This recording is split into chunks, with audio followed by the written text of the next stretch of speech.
Usually when we talk about a police cruiser, there is this underlying societal expectation of like absolute impenetrable control. Right. We view them as these sort of mobile fortresses. Exactly. I mean, you look at a modern interceptor on the street and you see the reinforced doors, the thick polycarbonate partition separating the front from the back. The lockdown computer systems, the specialized locking mechanisms. Yeah. And the general assumption for you, for me, for anyone watching, Yeah. is that once an officer puts a suspect in that back seat and shuts the door, the situation is resolved. Right. It's like a binary state. Yeah. You were either free out in the world or you were captured inside the system. Well, and the architecture of the vehicle itself is intentionally designed to neutralize any human variable. The automotive engineering is paired with strict procedural rules to create what is supposed to be the ultimate containment vessel. Which provides a lot of comfort, frankly. Oh, absolutely. It provides a sense of comfort for the public watching an arrest, and honestly, it's a necessary psychological comfort for the officers themselves. Right, because they have to get back in the front seat and drive. Exactly. There's this institutional belief that once those heavy metal doors click shut, whatever chaos was happening out on the street has been successfully quarantined. But then, you step into the raw, unpredictable reality of what actually happens out on the pavement. Yeah. And suddenly that engineered containment vessel is just breached from the inside. In the worst possible way. Today, we're looking at an incident from May 30th, where that illusion of absolute control just completely evaporates. It is a terrifying reality check. It really is. We're going to examine a routine traffic stop in Dallas that spiraled into a high-speed nightmare, where a handcuffed suspect named Stacy Huffman actually stole a Dallas police cruiser. With Officer Kenneth Harper trapped inside the vehicle with him. I mean, just think about that for a second. It is the absolute definition of a highly regulated safety system breaking down in real time, domino by domino. Piece by piece. Exactly. And before we get into the incredible frame-by-frame details of how this containment breach actually occurred, we want to ask you, our listener, to please like, subscribe, and follow the show. Your support is really what allows us to keep digging into these incredible events. It really is. Oh, and real quick, before we start, we have a very brief update regarding a completely separate matter that a lot of you have been asking about. Right. So please note, this is not a lawsuit regarding Martin Stevens versus OpenAI. Right. There is a voluntary quiet period currently in effect. There is no public progress or settlement to report right now. And the dead man's switch. The dead man switch has not been activated, and Martin Stevens is safe. Okay, good to know. Thank you for that update. So let's unpack the mission for today's deep dive. Let's do it. We are going to reconstruct this chaotic, terrifying 40-minute window. And we have a pretty massive stack of sources in front of us to help piece this all together. We do. We've got local news reports from Patch, CBS, and WFAA. We also have the raw audio transcripts from a YouTube channel called Smash to Topic TV. They captured the actual body camera audio. Which is chilling to listen to.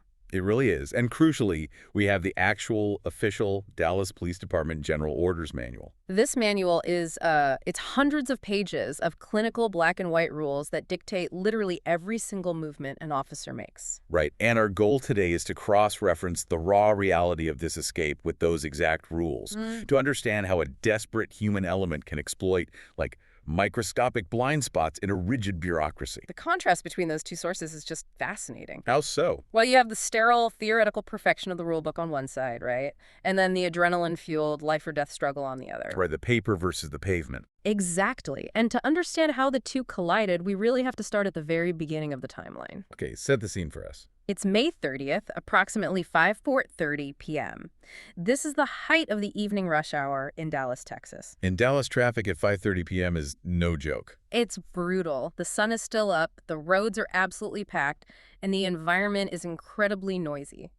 Officers Ibrahim Conte and Kenneth Harper conduct a traffic stop in the 2300 block of South Marsalis Avenue.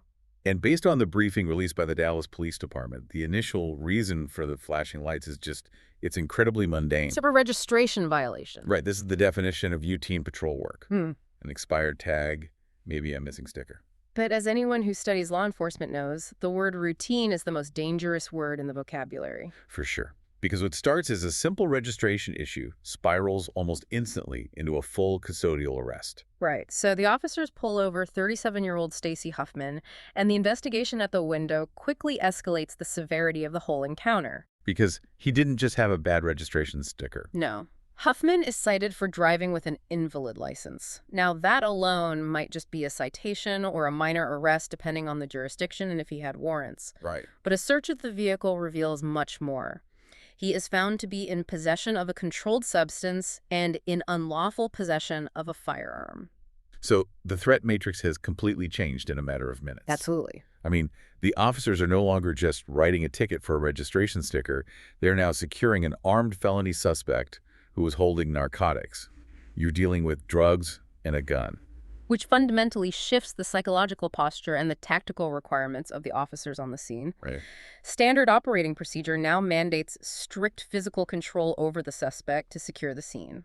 So, Officer Conte places Huffman under arrest, applies handcuffs, and puts him in the rear passenger seat of the squad car. Just to get him out of the way. Yeah, exactly.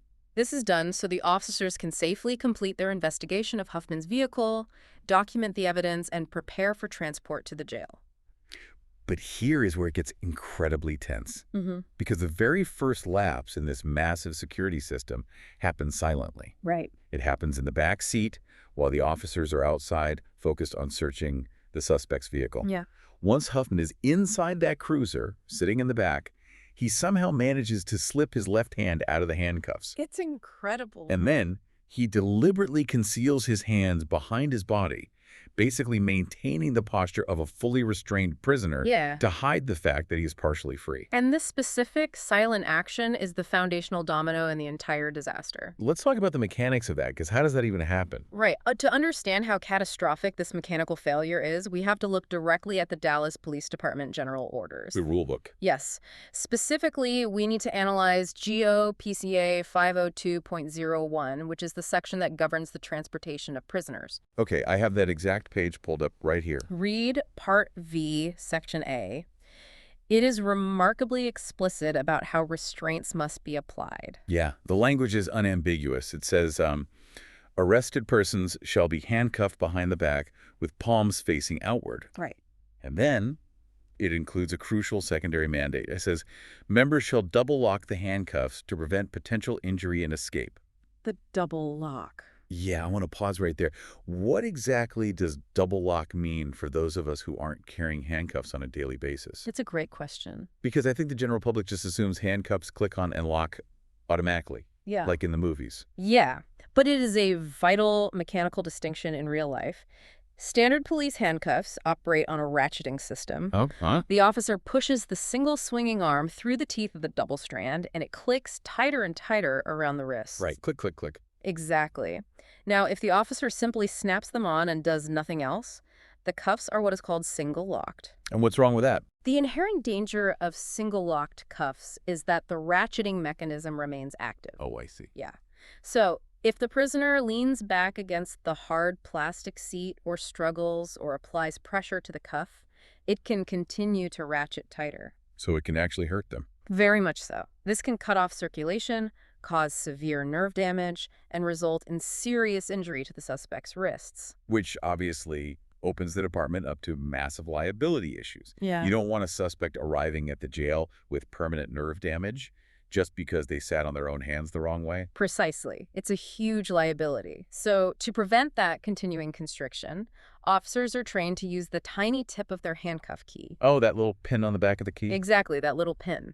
They use it to depress a small mechanism or slide a pin, depending on the brand, located right on the edge of the cuff. Okay. Engaging this mechanism is the double lock. Gotcha. Once double locked, the ratcheting system is entirely frozen.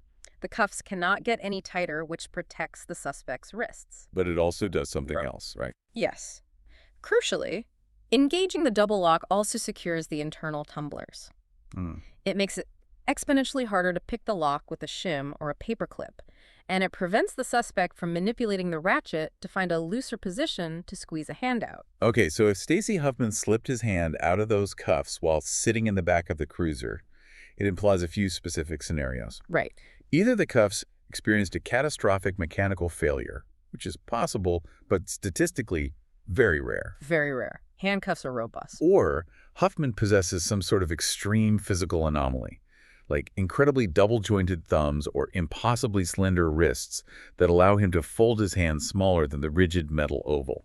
Which does happen, but again, rare. Right. Or, and this seems like the most likely scenario, human error was introduced during the application. Yes. The cuffs were either applied too loosely from the start or they were never double-locked, allowing him to manipulate that ratcheting mechanism to create enough space to pull his left hand free. And you know what's interesting? The authors of the General Orders Manual actually anticipate this exact vulnerability. Really? They write about it. Yeah, in the introductory background section of that same order, GO-PCA 502.01, there is a stark warning. What does it say? It reads, member injuries and successful escapes from police custody may occur during the time of transport if members fail to adhere to the regulations. Aww.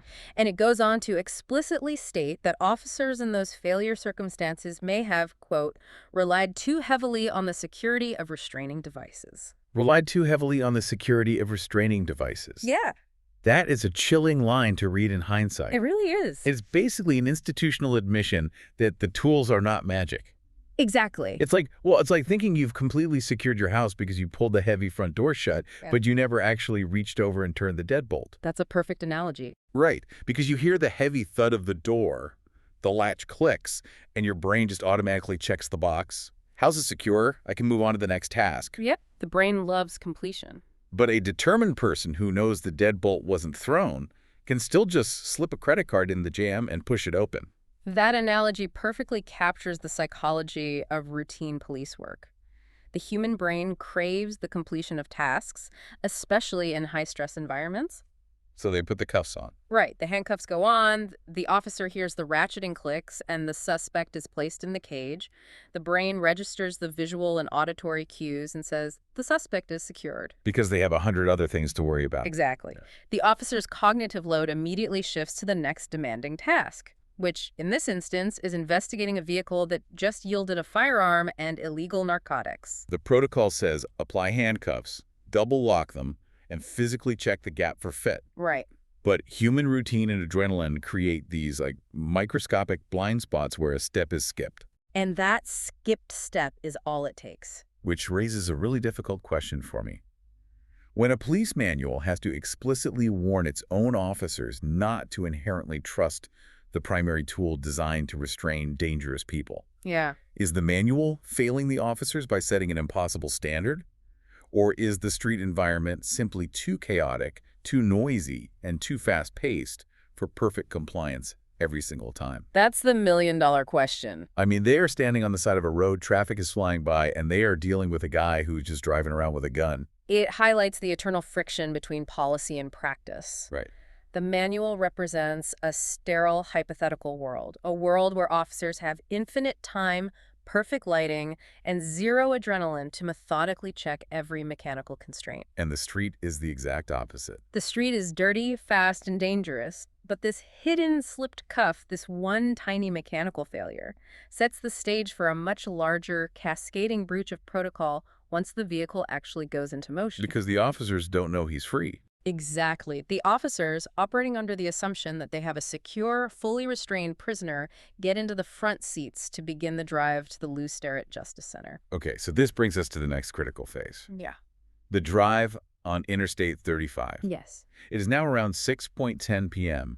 They have been dealing with this initial stop, the search, and the arrest for roughly 40 minutes at this point. And now they're on the move. They're driving northbound on I-35, which, for anyone who hasn't been to Dallas, is a massive, multi-lane, incredibly busy freeway. It's one of the busiest in the state. The sun is getting lower, the traffic is heavy, and things start to go very wrong inside the cabin of the cruiser. According to the departmental briefing, as they are traveling down the interstate, Huffman utilizes his freed left hand. Right. He reaches over and removes his seatbelt.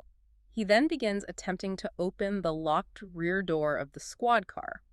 While they are driving. Yes. And the officers in the front seat obviously hear this commotion. I mean, it's a small car. Exactly. They hear the seatbelt retract. They hear the door handle being manipulated aggressively. The realization hits them instantly. Their supposedly secured prisoner is not secured at all. So, recognizing that they have a major problem in the back seat, Officers Conte and Harper pull the cruiser over onto the shoulder of the northbound lanes of I-35 near the Illinois Avenue exit. Right. And this is where they make the fateful split-second decision that turns a bad situation into an absolute catastrophe. It's a critical tactical error. Both officers open their doors and exit the vehicle to physically restrain Huffman in the back. We need to dissect this decision through the lens of the general orders. Okay, well, let's look at the rules again. Specifically GO 313.13, which comprehensively covers the transportation and handling of prisoners. Right. The manual is incredibly specific about the geometry of containment within that vehicle. What does it say about the doors? It dictates that prisoners will be secured with a seatbelt, but then it explicitly requires secondary electronic measures. I'm looking at it. It says, once the prisoner is secured, the officer will immediately disable the vehicle's door locks and windows by utilizing the lockout buttons on the driver's door control panel. And there's more. Officers will engage the child safety locks on the back doors. Let's really visualize what that means. If the manual was followed to the letter, Huffman is wearing a seatbelt. His hands are double locked tightly behind his back. Right. The rear windows cannot roll down because the master switch has killed the power to them. The rear inside door handles are mechanically disconnected due to the child safety locks, and the electronic door locks are disabled. Yes.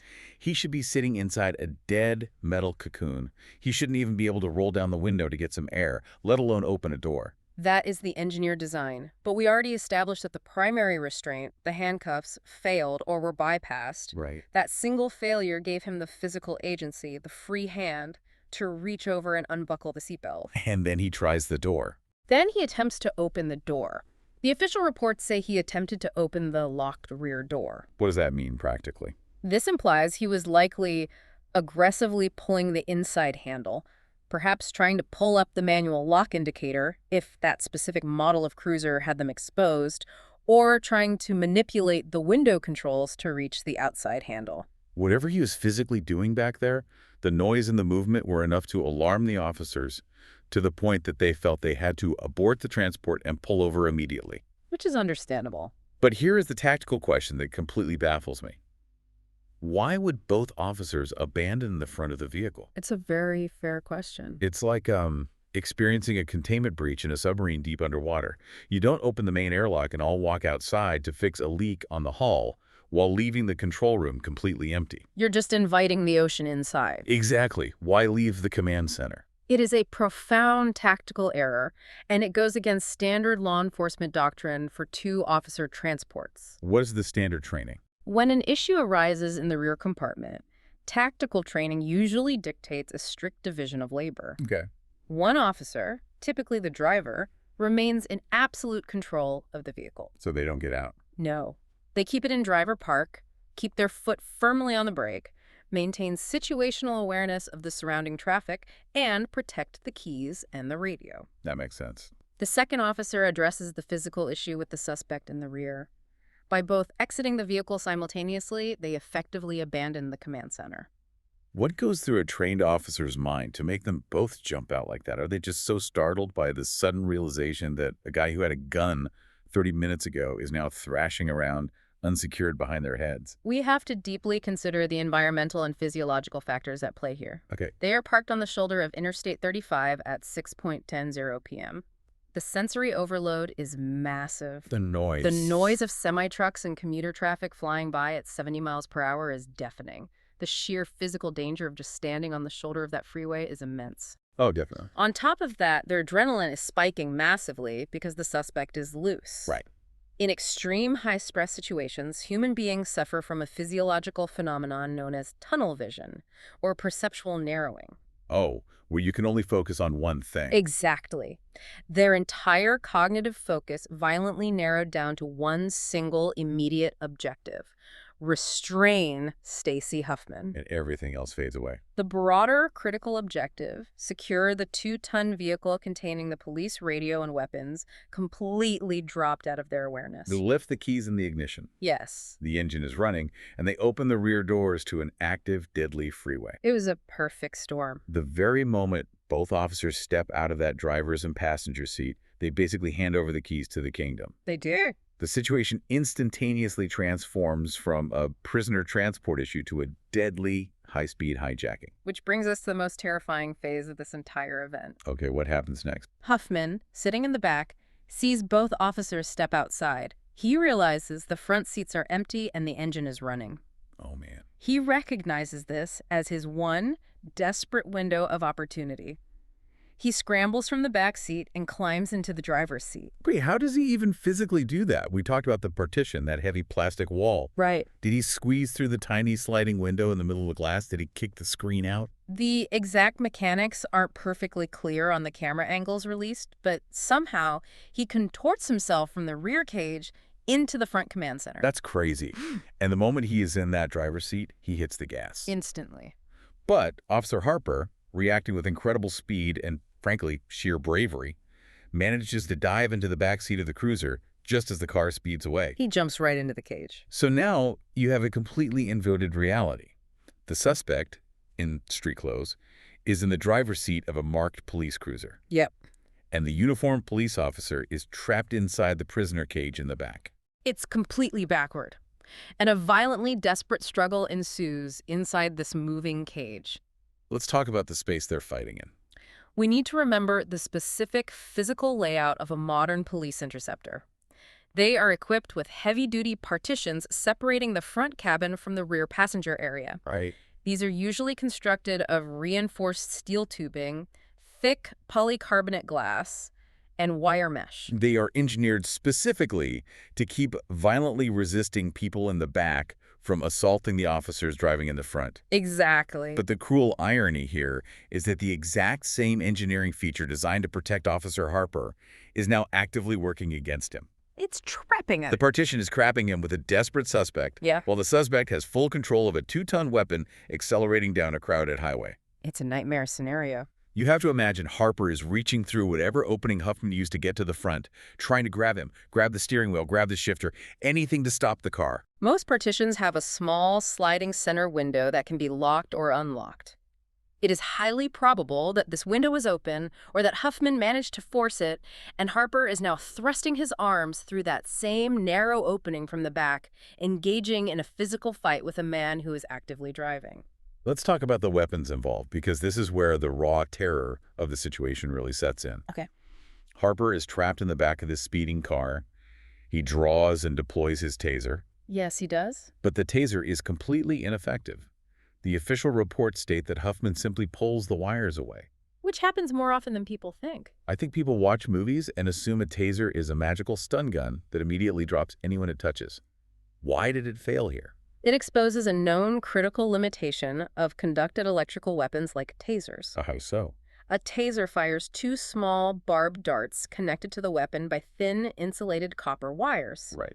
For the weapon to achieve what is called neuromuscular incapacitation, which is the locking up of the suspect's muscles, basically paralyzing them temporarily. Both of those darts must make solid contact with the suspect's skin or clothing with sufficient spread between them to complete an electrical circuit across the body. Okay, so they have to hit perfectly. Yes. In a chaotic, violently thrashing environment like the front seat of a moving car, achieving that ideal dart spread and a solid connection is incredibly difficult. Because everyone is moving. One dart might hit the seat, the other might hit a jacket. Furthermore, if the suspect is fueled by massive amounts of adrenaline, or if only one dart makes good contact, they retain their motor function. So it just hurts, it doesn't lock them up. Exactly. And they can simply rip the thin wires out before the 5-second electrical cycle can take full effect. Wow. So the primary, less lethal option has completely failed. Utterly failed. Harper is out of options. He's being thrown around the back seat, and the car's speeding up. So he draws his actual duty weapon, his firearm. But he makes a fascinating decision. He doesn't pull the trigger. No, he doesn't. He uses the heavy metal frame of the gun as an impact weapon. He begins striking Huffman on the side of the head with the firearm. This decision represents an extraordinary level of restraint, situational awareness, and cognitive processing by Officer Harper under unimaginable stress. Because he could have shot him, right? If we analyze General Order 317.00, which dictates the use of deadly force, shooting a suspect who was actively hijacking a police vehicle and kidnapping an officer could very likely be legally justified. Yeah, we think so. The suspect is demonstrating a clear threat to the officer's life and the lives of the public on the highway. So why didn't he shoot? Harper realizes the physics of his environment. Firing a handgun inside a confined moving vehicle, especially into the head or body of the person whose foot is currently pressing the accelerator of a car traveling 50 miles per hour, Oh, I see. it could result in the suspect slumping over the wheel. And pitting the gas pedal. Exactly. That would cause an immediate, uncontrolled, and highly fatal crash into the median or into civilian traffic. So shooting him is a death sentence for everyone. Harper makes the calculation that shooting the driver is just as deadly to himself as letting the driver continue. It is absolute, unmitigated chaos.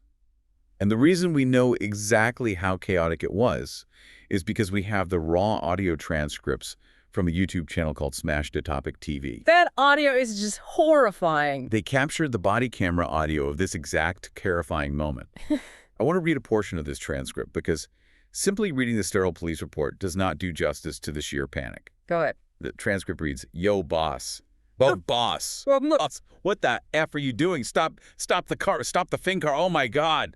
Just analyzing the tone and the specific words used, it paints a vivid, horrifying picture. Yeah. You can hear the absolute loss of institutional control. The power dynamic has been entirely obliterated. He's not an officer giving commands anymore. You don't have an officer issuing authoritative commands. You have a man pleading for his life with a suspect who has completely taken over. I really want you, listening to this, to try and visualize this scene. It's hard to even picture. Imagine you are just driving home from work on I-35 on a Saturday evening.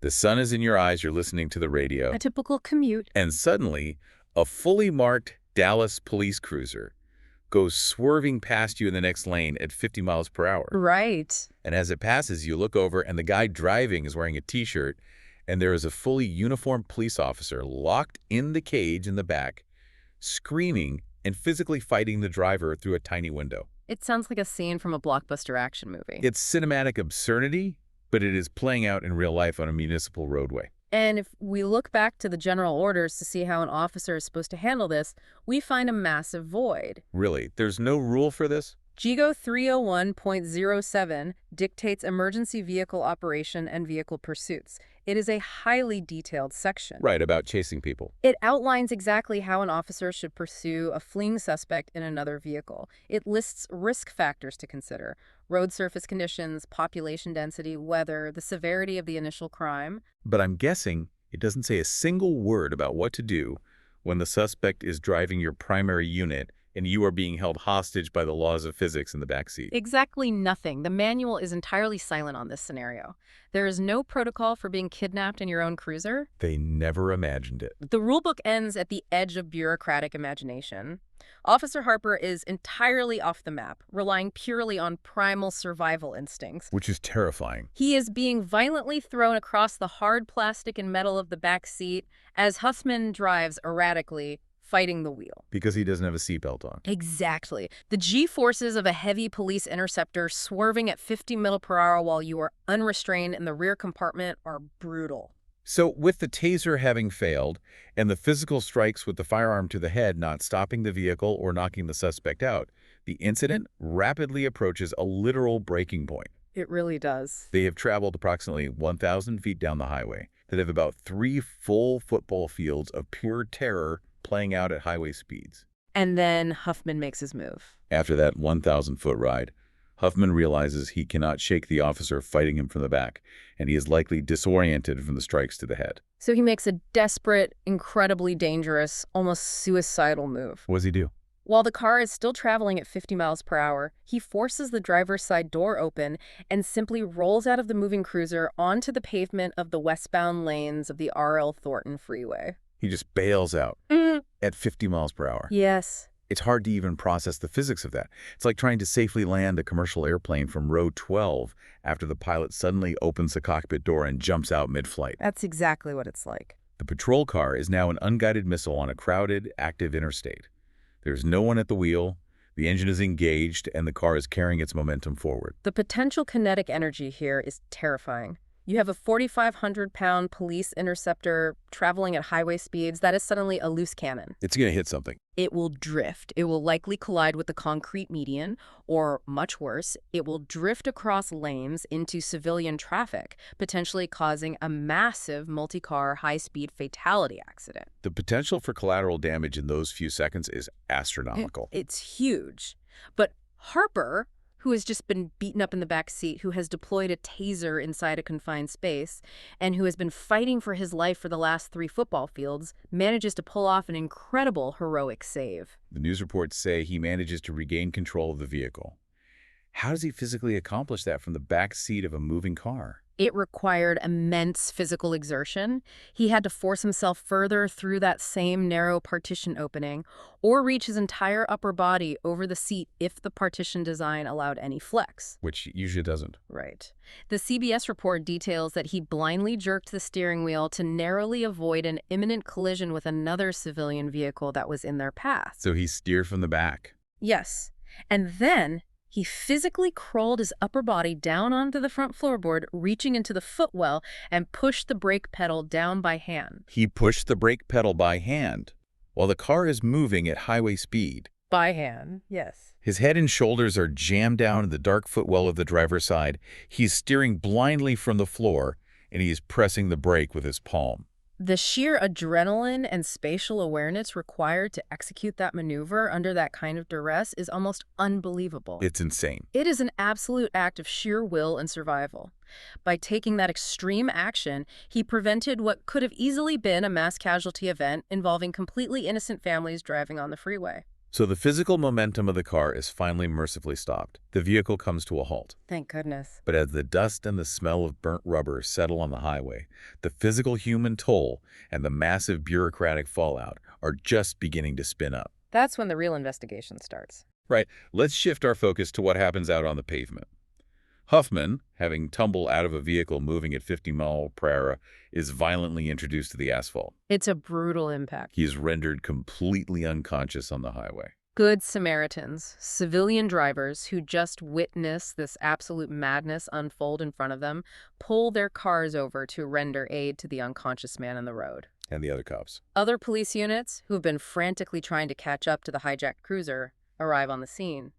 Both Huffman and Officer Harper are quickly transported to area hospitals by Dallas fire rescue ambulances. So let's talk about their conditions. Officer Harper is treated for minor injuries and remarkably released. Which is astounding. Given the violent struggle, the lack of a seatbelt in the back, and the manual floorboard stop, the fact that he walked out of the hospital that night is a miracle. Truly. But Stacy Huffman is in much, much worse shape. He remains hospitalized in serious condition. And this is where the narrative shifts from a breakdown of tactical procedures to a deeply human, highly emotional tragedy. Right.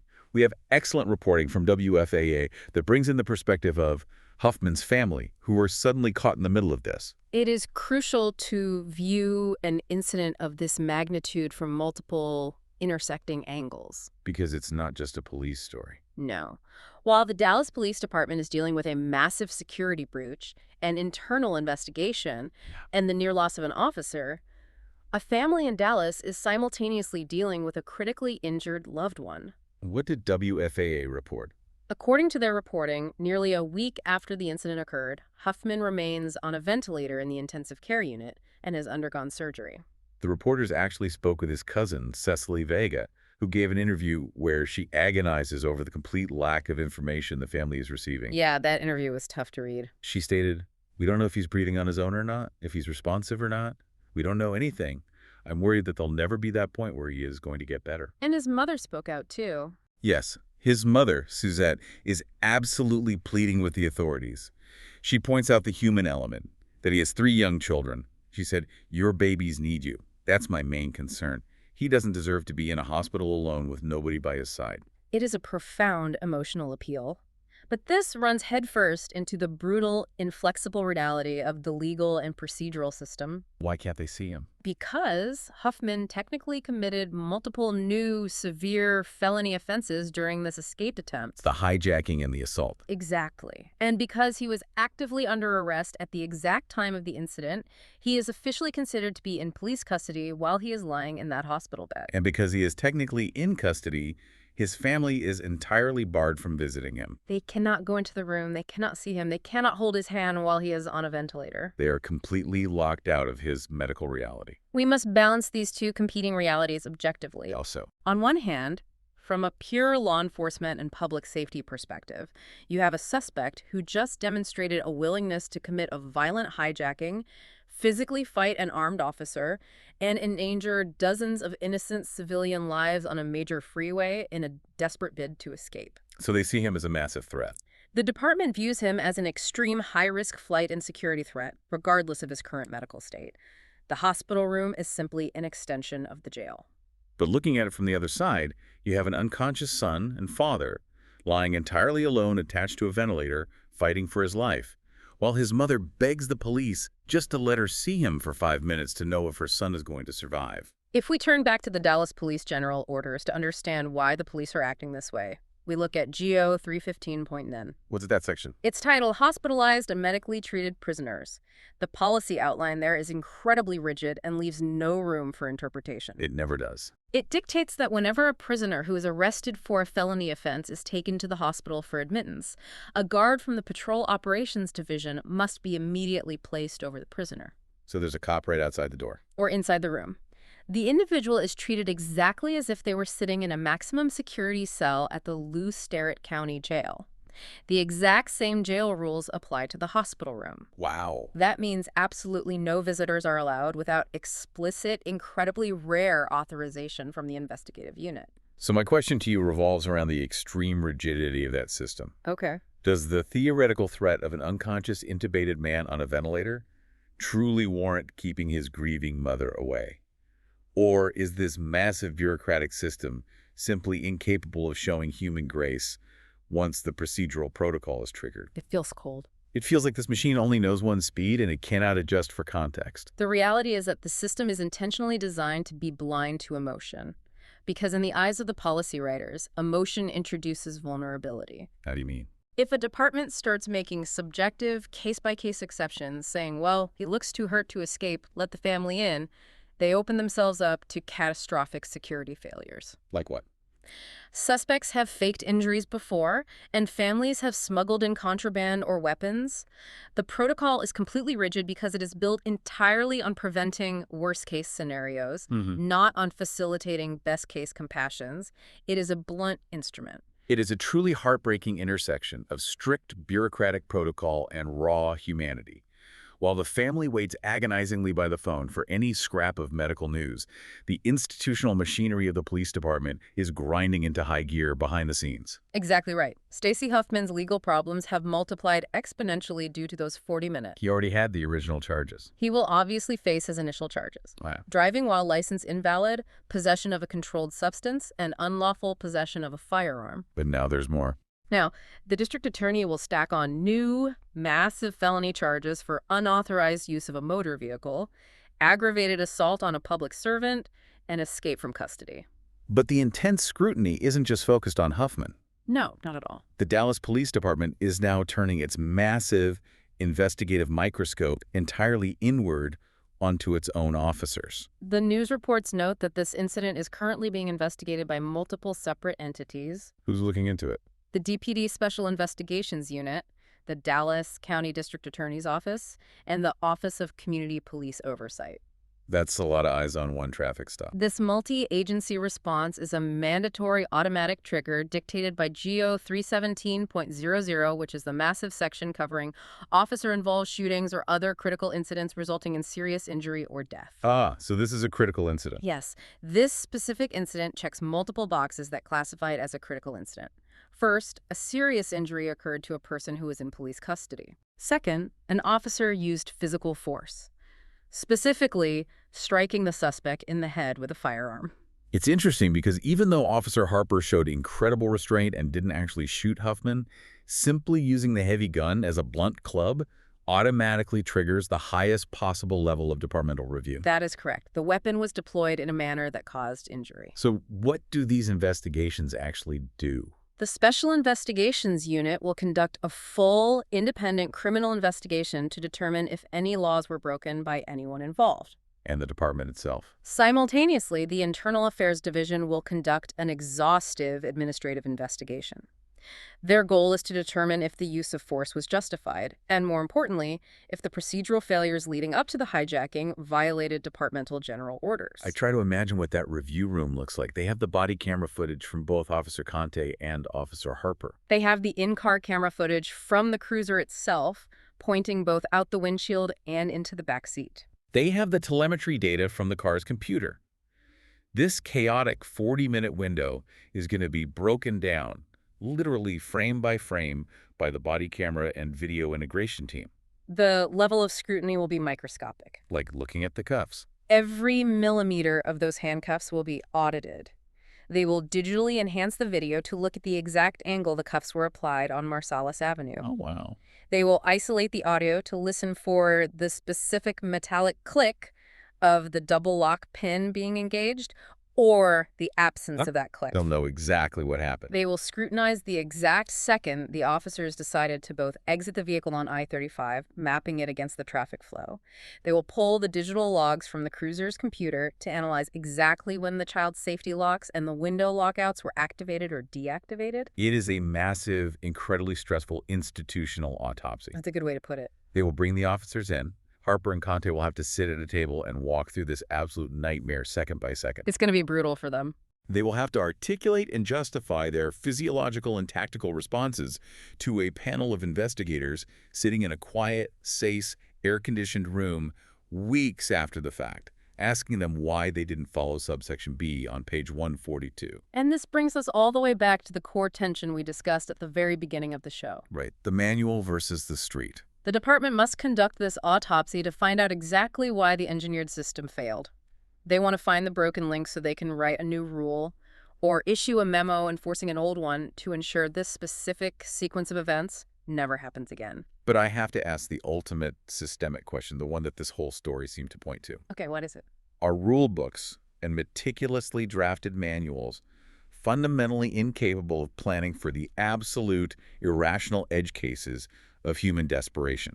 I mean, you can write 1,000 pages of policy on exactly how to apply a seatbelt, how to lock a door, and how to transport a suspect, but can ink on a page ever truly contain a human being who decides in a split second that they would rather jump out of a moving vehicle at 50 miles per hour onto concrete than go back to a jail cell? That question identifies the absolute philosophical limit of policing and societal control. It really does. You can engineer the perfect mobile fortress with steel and polycarbonate, and you can draft the most comprehensive, legally sound general orders manual in existence. Yeah. But all of those engineered systems rely on a baseline assumption of rational compliance. They assume the person in the back seat will act like a person who wants to survive. Which Stacey Huffman didn't do. His actions were neither compliant nor rational in a traditional sense. They were raw, chaotic, and terrifyingly improvisational. He wasn't playing by the rules of the manual. He was playing by the rules of sheer survival instinct. Right. And the Dallas Police General orders total hundreds of pages, meticulously detailing every lock, belt, radio call, and use of force imaginable. But this incident reveals a chilling truth for you to ponder long after this episode ends. Which is? No amount of ink and no amount of steel can ever fully account for the sheer unpredictability of human desperation. Yeah. It forces us to ask, do our highly engineered, heavily documented safety systems actually make us complacent to the raw, chaotic human element that can violently tear those systems apart in a matter of seconds? That is heavy. We started this deep dive by talking about the desire for absolute control, the expectation of a clean binary answer when the police cruiser door shuts. Secure or not secure. But out on the hot asphalt of Interstate 35, the reality is entirely murky. It really is. The ultimate mobile fortress is, at the end of the day, just a car. Yeah. And the heaviest locks only hold until someone is desperate enough to break them. It is a profound, unforgettable reminder of the chaotic human element that sits at the center of every highly engineered system we build. If you found this episode valuable, please like, subscribe, share, follow, and turn on notifications.